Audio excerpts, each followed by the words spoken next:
বলছি আমাদের কাজের মেয়েটাকে না প্রেগনেন্ট করে দাও। কি উল্টো পাল্টা বলছো?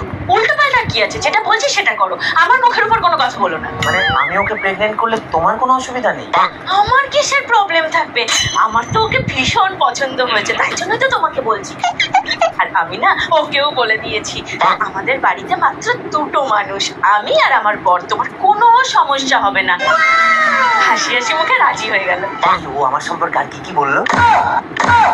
তোমার সম্পর্কে কি বলবে? মেয়ে দেখলে মানে চুপ চুপ চুপ চুপ চুপ করে।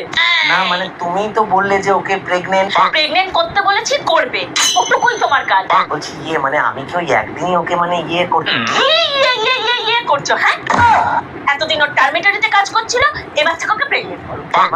মানে ও অন্য বাড়িতে কাজ করে 10,000 নেয়, আমি ওকে বলেছি 10,000 দেবো। এতদিন তো টার্মেটারি ছিল, আর টার্মেটারি নয়, এবার ওকে প্রেগনেন্ট করো। ওটা প্রেগনেন্ট নয়, পার্মানেন্ট।